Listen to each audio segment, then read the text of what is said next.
Hello welcome to our channel. ಇವತ್ತಿನ ವಿಡಿಯೋದಲ್ಲಿ ಶರೀರದ ಆಂತರಿಕ ಭಾಗಗಳನ್ನು ತಿಳಿದುಕೊಳ್ಳೋಣ. ಮೆದುಳು,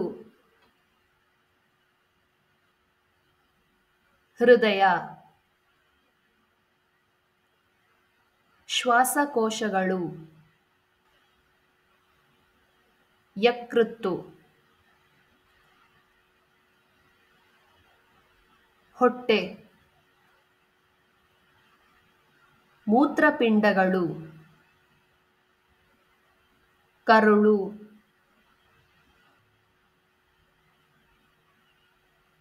ಸಣ್ಣ ಕರುಳು, ದೊಡ್ಡ ಕರುಳು, ಮೇದೋಜೀರಕ ಗ್ರಂಥಿ,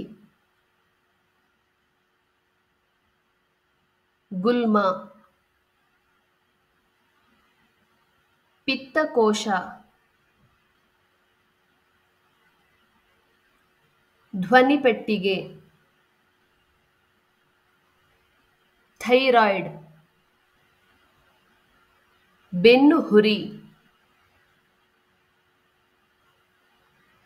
ಶ್ವಾಸನಾಳ, ವಪೆ, ಅನ್ನನಾಳ. More videos are coming up. We are going to cover a lot more Kannada and English vocabulary videos in the coming days. Do not forget to share, like and subscribe. Hit the bell icon for instant notification. Thank you.